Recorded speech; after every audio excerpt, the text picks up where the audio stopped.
Isn't today just a beautiful day? It's a beautiful day outside. Birds are chirping. Flowers are blooming. On days like this, politicians like Trump, well, I'm sure all of my Undertale fans know where the end of that particular line of thought goes. So, how's everyone doing? I'd say today's a pretty good day. I'd say today's even a great day. Why is today a great day? I'm just going to randomly spout shit from other fandoms. But today is Sunday. No, Saturday. Not Saturday. Not Sunday. I can't do the joke the way I wanted to. I wanted to say today's Sunday, in my opinion, best day of the week. Why is that, Dudley? But I don't have to do that joke. Because truthfully speaking, if we really want to know why to be happy today, why is today a day to be happy? No post on Sundays. Check this out. I'm sure all of you already know what this is, right? Oh god, there goes my chat. It's flying away. Right, everybody already knows. This is the electoral map, as reported on by the Associated Press. Now, I'm going to take a starburst. That's what I'm going to do. Why is it? Oh my god, I need my duster. I need to dust my office. Growlithe ate my last duster. Because of course she did. Take a look at this. This is neat. This is the electoral map. As of now. Updated now. Let's take a look at Georgia. Let's take a look at my state real quick. Let's take a look at it. Right now in Georgia, we are over 6,000 ahead. Over 7,000 ahead. 7,000 blue votes ahead.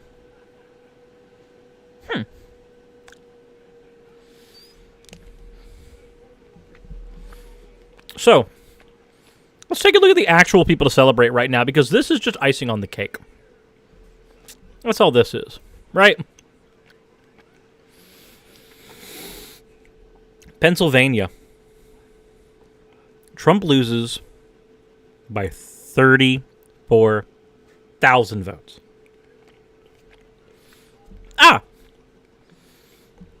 But it's a 0.5% margin, so Trump could actually contest that. I hear you say. You're right. He could. He could contest those votes.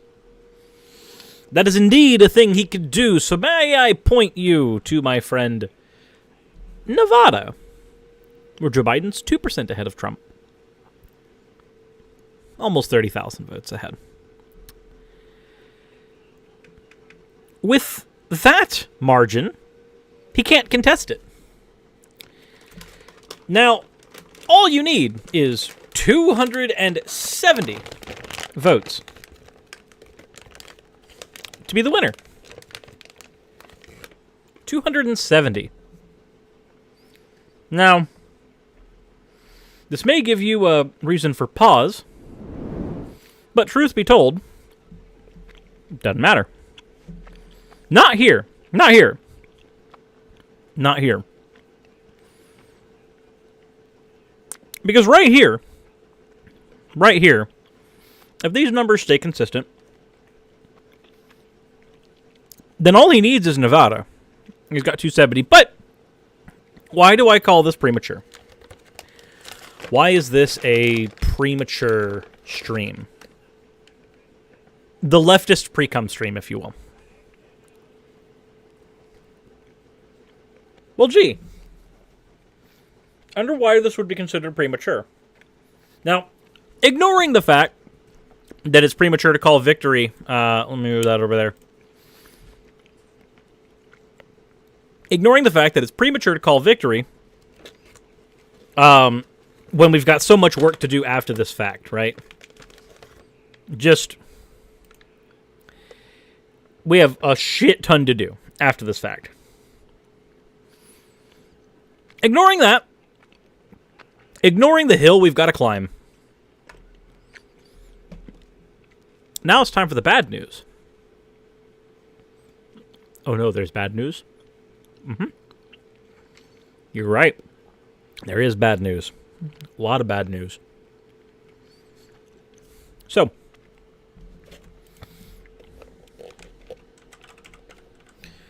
let's take a look at the Senate electoral map.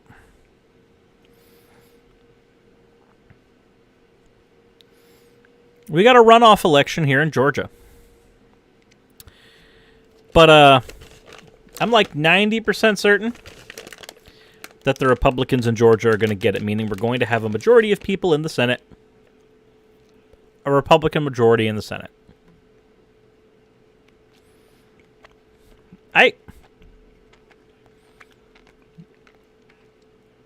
Now, we got some other states that need to fight, have an election later.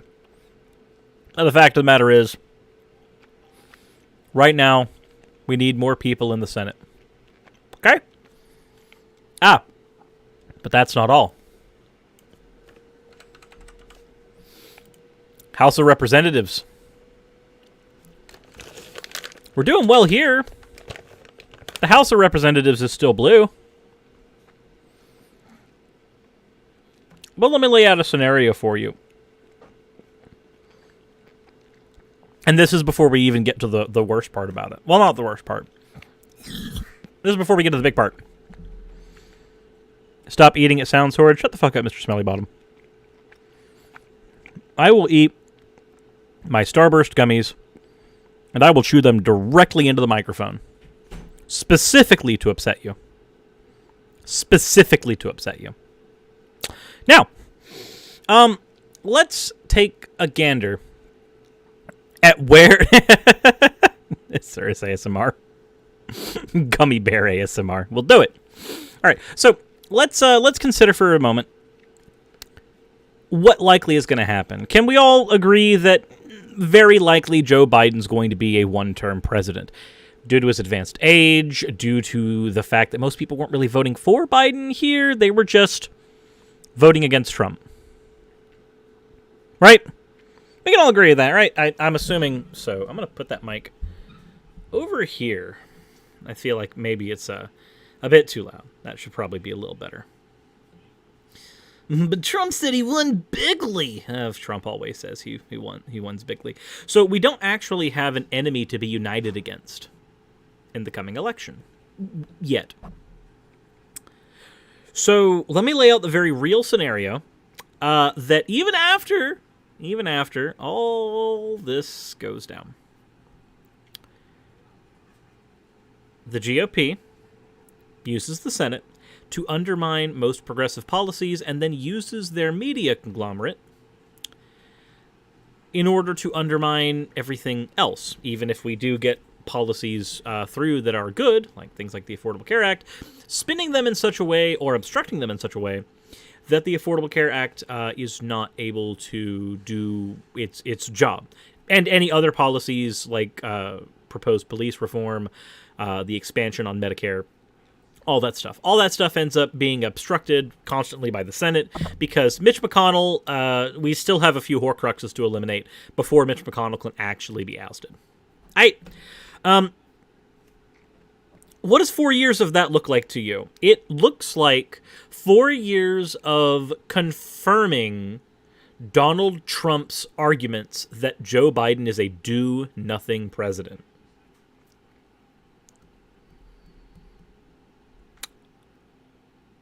Do you know what that means? If through obstructionism that's confirmed, it means we'll get a Republican in office in the next election. Well, see, Harry Potter shouldn't trigger you, but Rowling definitely should. There is soft transphobia within the Harry Potter universe, especially when you consider, like, Snape's transformation into a guy with a dress, and that being the thing that Neville used to joke at him. Yeah, there is soft transphobia there, easily. But just on the whole, it's not the same thing as just Rowling. Rowling being a shit. I'm of the opinion that that most of Harry Potter was written by just a random person on the street, and we still do not know how to actually assign proper authorship to it. So I'm assuming Trump will not go to jail in 2021. Well, it doesn't matter. It doesn't matter if Trump goes to jail or not in this case, right? At that point, it's just revenge. It's just happy revenge for all the shit that he has done. Hopefully, the switch in 2 terms means a blue shift and not an accelerated shift in parties. I agree. Hatsune Miku is the best ghost writer. True. Pizza, pasta, put it in a box. Okay, now so let's get back on track. So I expect we're going to see a lot of obstruction from the GOP. Specifically to allow the narrative of Biden as a do-nothing politician to continue in force for the next 4 years. So I don't think we're going to actually get out of this. I think we're going to get a Republican president in the next primary. Doesn't the current president automatically get the nomination for their party for their second term if Biden survives and intends to run? The only way to vote him out would be to vote GOP. Yes, but see, here's the thing. Right now, consider the reasons why Biden won. Biden won by speaking to moderate Republicans. Biden won by reaching his hand across the aisle and grabbing people from the Lincoln Project. And he won, in small part, one of the reasons it was close is that he alienated a lot of his left, so people ended up voting Libertarian or voting Howie Hawken. I am confused as to why this is going on. Is there a website that I can share with friends and colleagues? Not for show.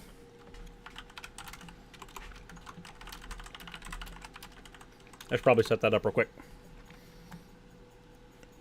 We're not fucked. We just have a lot of work to do.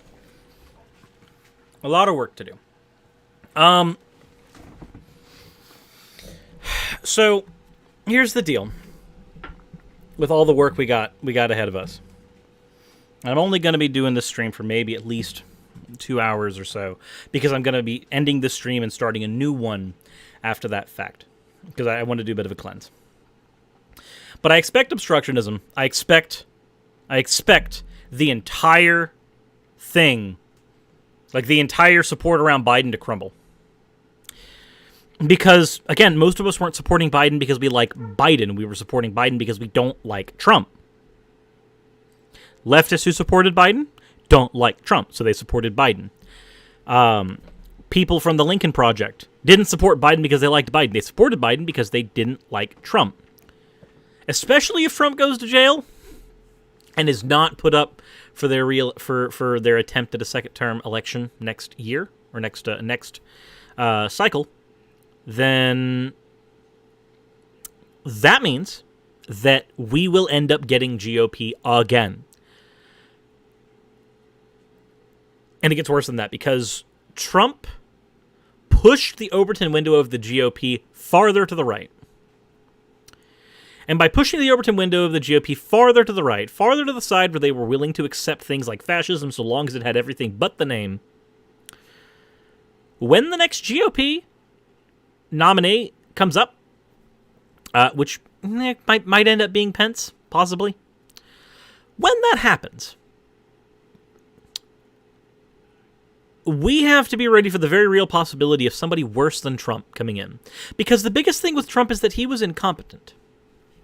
He was not able to succeed in every single thing he did. What happens when we get someone who is?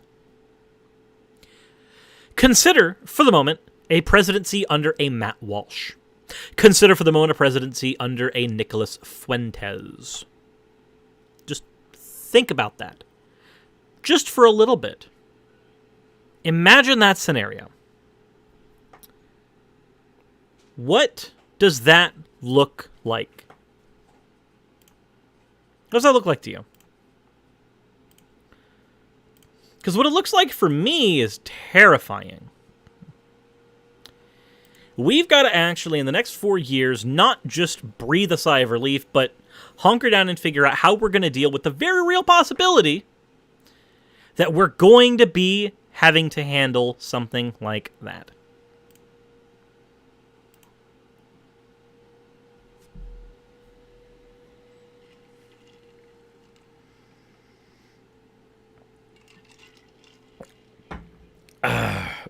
Why would I put that image in your head? Because you need to be ready for it.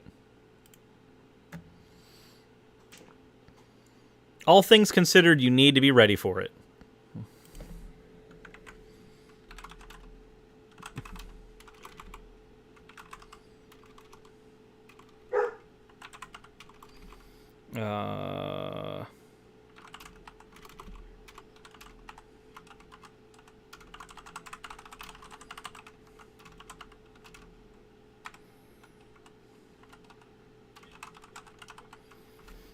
And I am going to be getting some stuff set up real quick. Allow me a little bit of time. Education. That one's going to be education. Create. Consider for a moment 45 with no restraint, still holding rallies and egging is standing. Yeah. Have I seen Renegade Cuts take on U.S. presidency as a whole? Yes. The president is supposed to have 1/3 of the congressional power in the United States, and instead, they have quite a lot more than that. Quite a lot more than that. Way too much, in my opinion.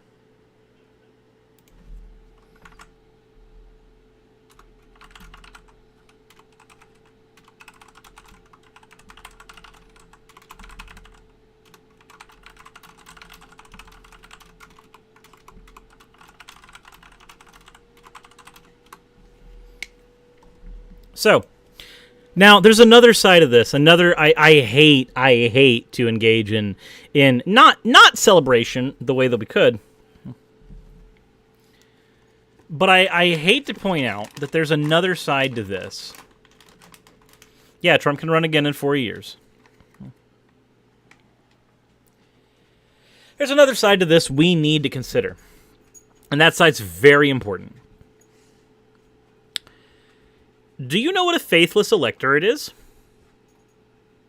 Now, historically, a faithless electorate has never influenced the Electoral College enough to make a difference. But did you know in most states, the Electoral College... Hold on.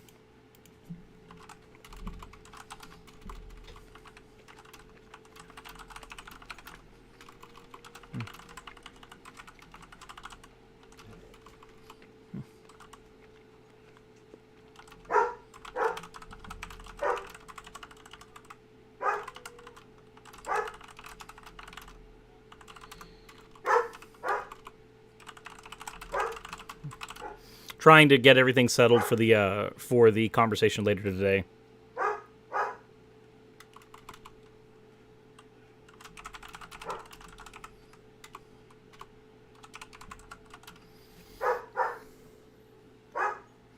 Growlithe, stop! I'm gonna have to actually take her out real quick, I think. But before I do that, I want to talk about a faithless electorate. And what that means.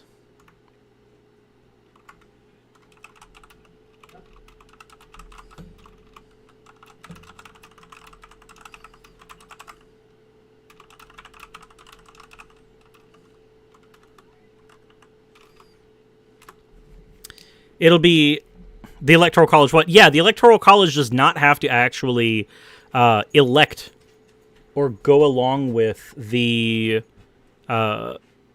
voter suggestion from the people who actually live in any given state. And of course, she is fine now. She's just... It's just animals. It's just animals. That's all it is. Squirrel. You know, the Electoral College, like your actual... the electoral votes themselves, they don't have to vote red or blue, depending on your choice. They can vote whatever they want in several states.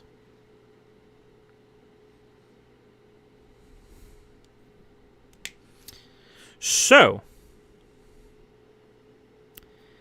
that means that even though, right now, even though the electoral map shows that Biden is clearly winning, all it takes is a few of the electoral votes to just say no.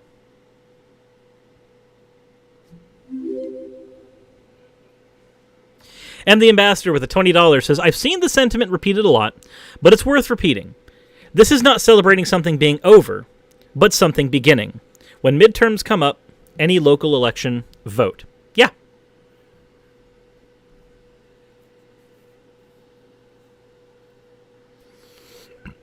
I've seen the TED video where they said, what if a U.S. presidential candidate refuses to concede after an election? I've seen that. I've seen that in the Legal video. Like, they can choose not to go, but the military ends up pulling them out. 33 states have laws against faithless electors. Is it 33? And are they in the states that matter?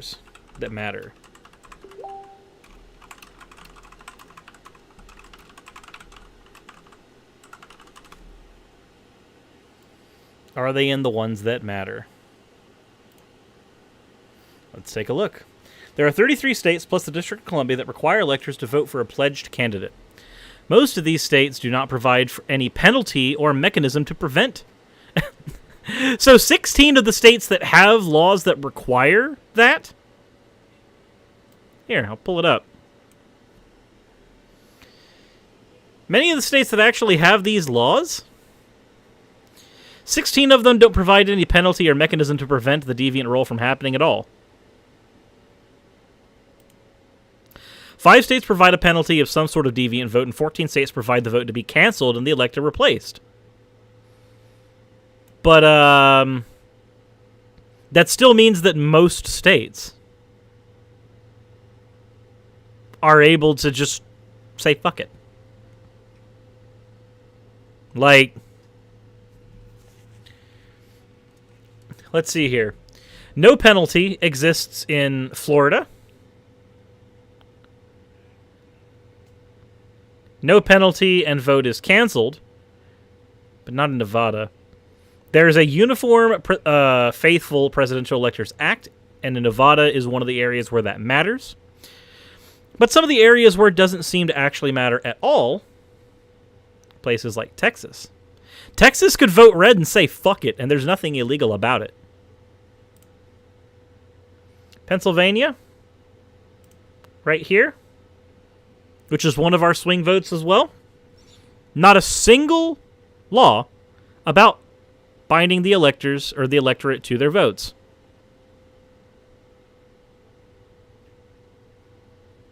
So,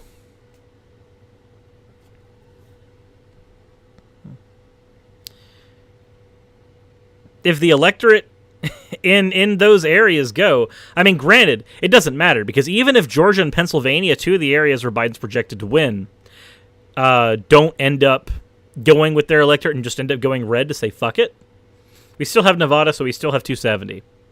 That's what matters. That's where we are.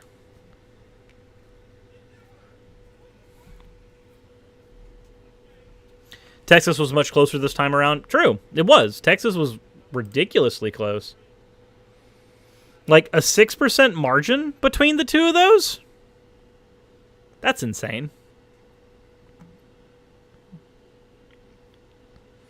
That's really, really crazy if you think about it. Faithless electors are anti-democratic. Yeah. Well, yeah, yes and no. Yes and no. See, the idea of the faithless elector is this.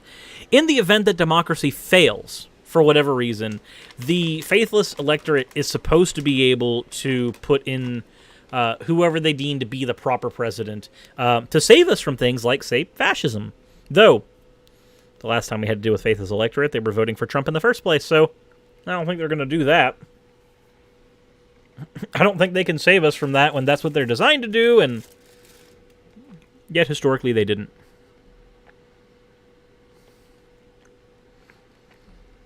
At what point would I give up on America and leave? Well, the minute that I don't have any family here. The things that are holding me to America are my family and my lack of funds and ability to move. That's it.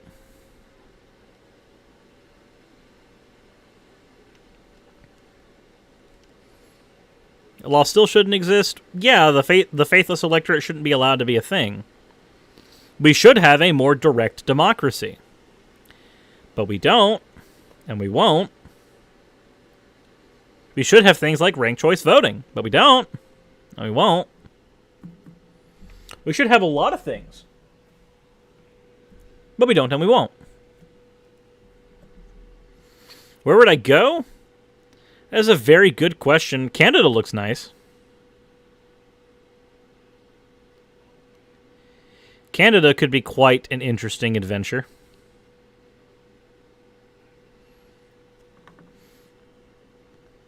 It'd be closest. So Germany is great. Come here. I've heard great things about Germany. And I'd considered it for education. Like, I would consider Germany just for the public education alone.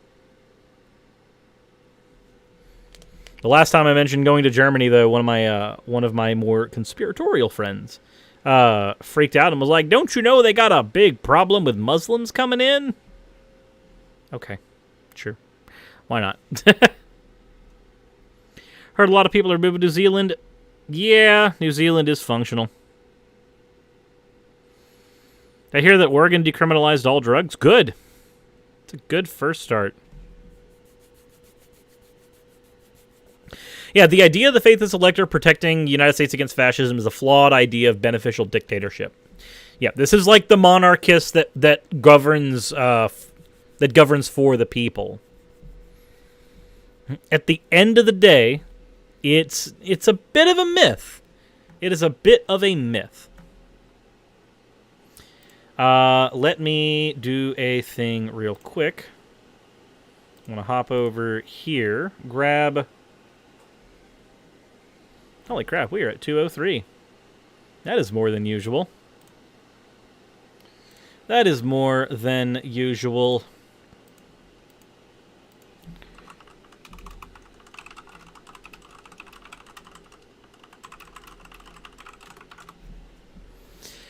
So, let's see. Senpai Sir noticed me. I look at the entire chat. I notice all of you. I just don't acknowledge all of you.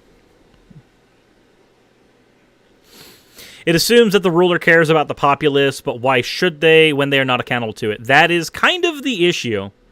Because at the end of the day, if a ruler of any kind is not beholden to their populace for anything, then they don't really have a reason to actually care about them. This is one of the reasons why in an ideal world, representative democracy is supposed to be a very good thing, because they are beholden to us for their votes, so they have to try to operate in our best interests.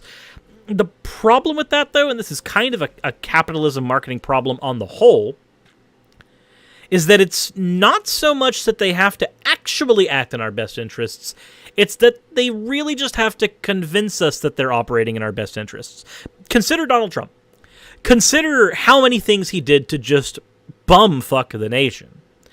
And then consider the fact that people were still voting for him because he convinced them that this is what they wanted and this is what they needed.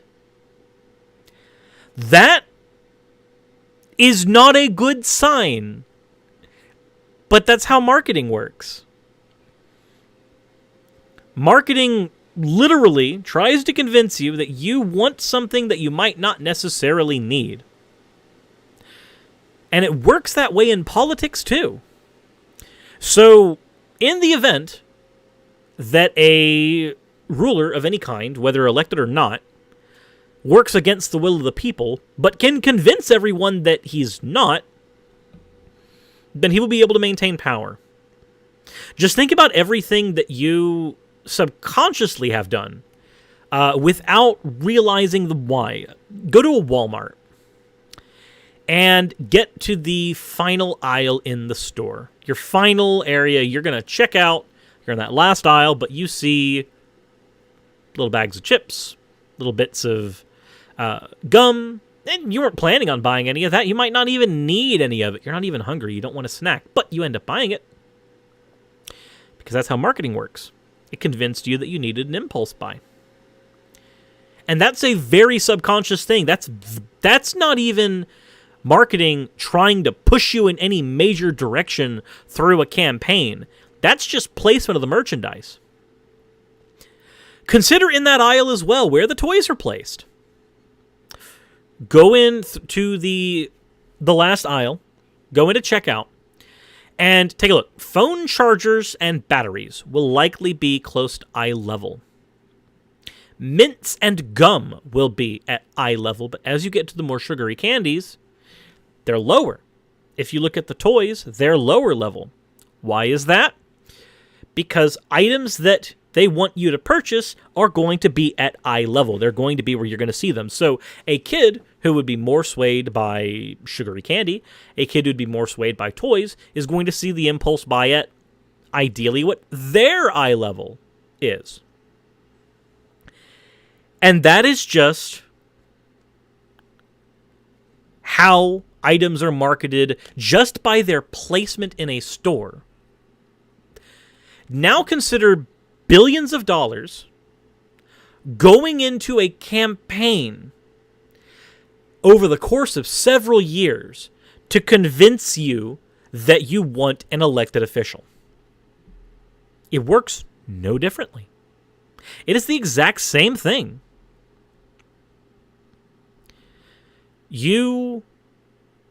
I know that my family, they're convinced that Biden is the worst thing in the world, and he's not good. But they are convinced that he is, and they are convinced that Donald Trump, at least many of them were convinced that Donald Trump is such a great person, despite all of the evidence to the contrary. So what does that mean? What does that mean? Well, it means that all the GOP has to do in the next 4 years of a Biden presidency is convince everybody that he's a do-nothing guy who doesn't get anything done, which they've already laid the groundwork for, and they've got Mitch McConnell in the Senate, so as long as he's alive for 4 more years, they can stonewall him, as they've done in the past to Obama. And we'll be right back where we were with the GOP again. Exactly where we were. Because if there's one thing the GOP can do way better than the Democrats right now, is marketing. They can market themselves better. And they've been marketing themselves this way since they engaged in the Southern strategy. All the Southern strategy was a marketing ploy.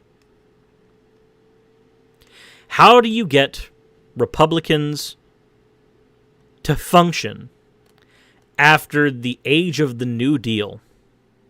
How do you get Republicans to beat the Democrats, as the Democrats at the time were moving further left?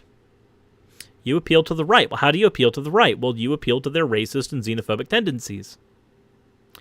And so a marketing strategy called the Southern Strategy was the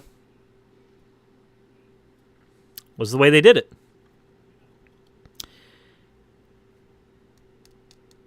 And if you are so thoroughly deluded as to think that that's not going to happen again, I have some bad news for you. The GOP's always been good at this marketing scheme. Ever since the Southern strategy, they have used it quite well. An ominous they are coming for your guns. How many times have you heard that? An ominous they are going to raise taxes on you, working class citizen, even though the Democrats have said that they're going to be raising taxes for people over $400,000, which are certainly not you, likely. How many times have you heard the immigrants are coming across the border to steal your jobs? How many times? Those are all talking points that have been fine-tuned by a marketing department. As an example, I pull out my trusty boomstick. I aim it at you. I fire. It's fun. We have a great time, but then somebody in the chat is going to say, likely, nerf or nothing? Because a marketing department figured out that was a catchy slogan and you'd remember it. The GOP is no different, and they have done no different, and they continue to do no different. It would probably be a good idea. You'll poke your eye out. Again, another bit of marketing.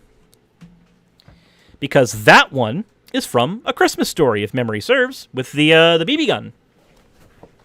That saying has been ingrained into cultural psyche. This is no different than what the GOP does. And the Democrats do it too. They just don't do it anywhere near as efficiently. So right now, today, to my 220 viewers out there, let's celebrate. I've done the doom and gloom thing for the last few minutes, but today, let us celebrate. We got Biden in unless we have such a significant amount of faithless electorate that he's functionally not able to. But as the votes sit right now, the Electoral College should end up swinging in his favor, and we will be good. But if I've given you enough doom and gloom, this is the stuff to keep in the back of your mind. Prepare. Understand the GOP is going to engage in marketing. Understand they're going to do everything to undermine the Biden presidency. Understand that the Democratic Party does not speak for the actual left wing of politics, and therefore you need to be ready to push them further left by engaging into local elections. Be prepared to engage in protest and exercise your First Amendment right. Be prepared to do all of these things constantly. But for today, now that we've got all the doom and gloom out of the way, for today, let's celebrate. The Supreme Court ruled in July that there would to be no more faithless electorates. If I recall, no. In July,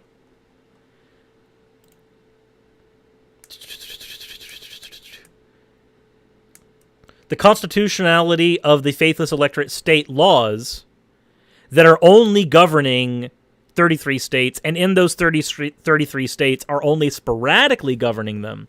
In fact, I've got the map up here, Callan. The constitutionality of faithless electorate state laws was upheld, but faithless electorate state laws only apply to 33 states, and of those 33 states, there are no penalties for 16 of them. And many of the states that actually don't have penalties or don't have any laws about it at all are swing states, like Florida, like Pennsylvania, or massive states like Texas. Now, granted, the biggest, California, certainly it's good that there is a penalty there with the 55 electoral votes that California is worth. But yeah, no penalty. No penalty. So it's not as much of a safeguard as we would like. It's still good. It's still a good thing. There's nothing wrong with that, but it is certainly not as much of a safeguard as we would like, and it is one of the reasons why representative democracy versus direct democracy isn't exactly the best that you can get. Florida's not been a swing state for some time. Really? Let's see here. Swing states. Let's take a look at what are considered swing... Oh my god, Opera. Stop arguing for me to get Opera GX. I don't want to. I actually don't. The swing states are Georgia, North Carolina, Arizona, Florida, Iowa, and Michigan.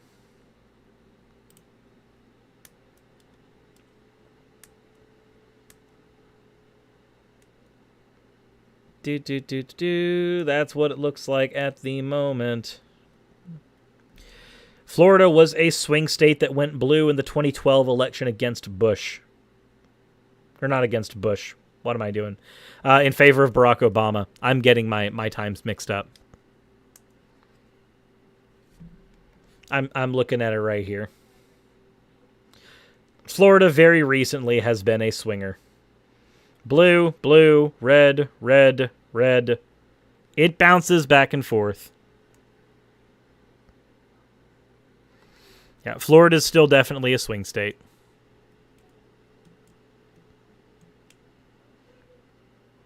It went GOP reliably twice in a row, and it went DNC reliably twice. Like, it's still a swing state. Historically, it's still a swing state.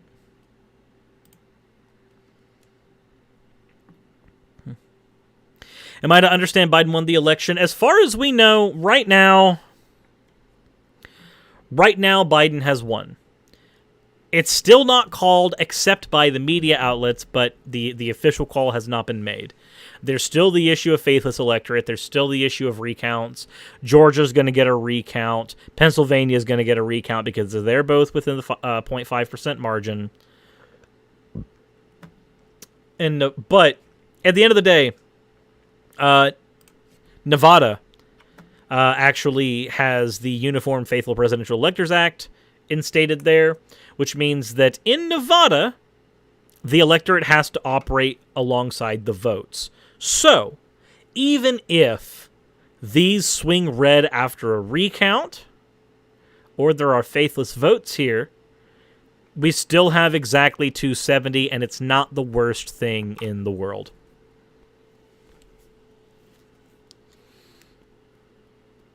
The loser being rumped. No, I am the loser. I am definitely the loser. Easily.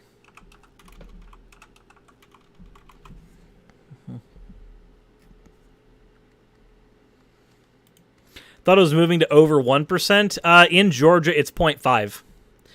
In Georgia, it's 0.5. The thing with the United States is that every individual state has its own rules when it comes to most everything. And the amount required for a recount in Georgia is 0.5. So, it depends on where you are. Talking about Pennsylvania, Pennsylvania might have the 1% margin. Let's take a look.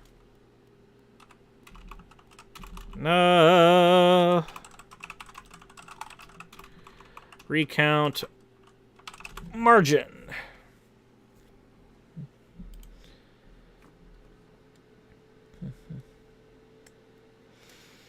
Nope. Pennsylvania's margin of victory is 0.5%. Same as in Georgia. Same as in Georgia, 0.5%. So, yay. Yay, yay, yay, yay, yay. Everybody be happy. Did Biden win? Tentatively, yes. Calling it right now is still premature, but tentatively, yes. Nobody wants him to win except for conspiracy nut jobs. Correct. I actually, I don't want to say who he is or how I know him because then he'll immediately know who I'm talking about. But I do have someone I know and talk to at least once a week who is one of those. I don't use any social media because it's all harvesting your data. But I have a smartphone, TM.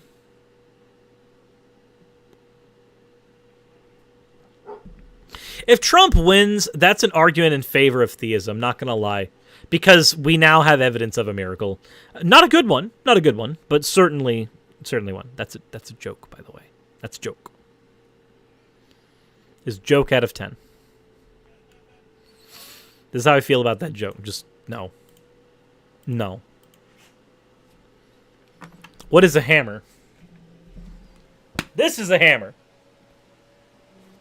This one right here. This is a hammer. I'm just gonna Keep on spinning it. What is a hammer but a miserable pile of secrets? I am not Dracula. I don't get to make those jokes. Sirs, when did you get the new hammer? I got the new hammer about 5 days ago, I want to say. I figured it was time to go ahead and get my prop. Hey, come here. Come here, girl. Come here. Come on. Oh, yeah. What a good girl. What a good Growlithe. Oh, are you yawning? You got the big yawn? The big yawn.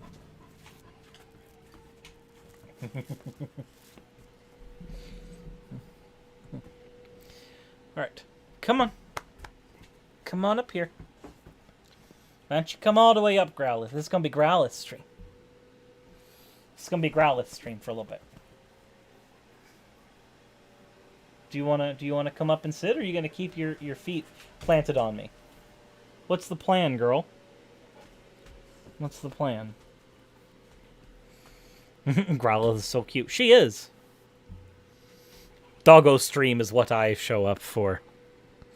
Nobody wins really like Stallone against Black Champion. Who with rise up to take belt with Diamond? I feel like that sentence was mangled somehow. I really feel like that sentence was mangled somehow. But anyway. Anyways. Flood stream. My house is already flooding. Don't. Let's not do a flood stream. Alright. So. We have about 45 minutes or so. Maybe a little less. Aw. She's come with her stuffed toy. Good, good, good, good. Sirs, please give Growlithe a kiss for me. Well, I can't because she's over there. She's over there.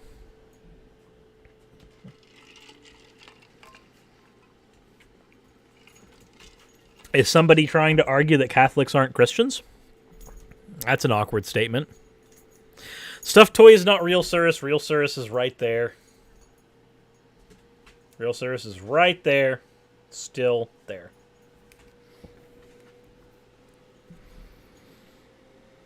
I love you, butt. I love my butt, too. I think my butt's pretty neat.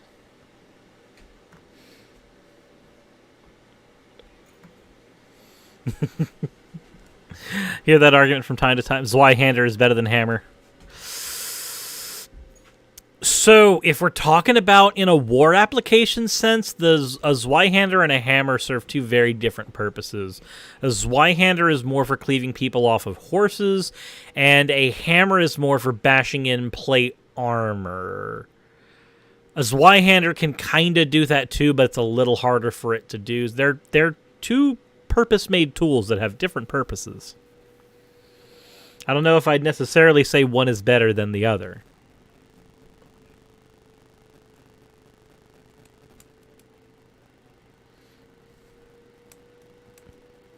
Hammer does double damage to heavy armor units. It does. It does. It does. It does. It does. It does. It does. So, should we celebrate? Should we celebrate our premature stream with some video game? At least for a little bit. Is that a thing we should do? Give me an H in the chat if we should do some video game stuff, and give me a G if not. Take your pick. Because I'm in the middle of a hardcore playthrough. That is a lot of H's. That is quite a lot of H's. I'm okay with the amount of H's that is. You know what that means? Resident Evil 2. Y'all seen the Trump has been ejected Among Us memes? Yes. H, but I'm abandoned.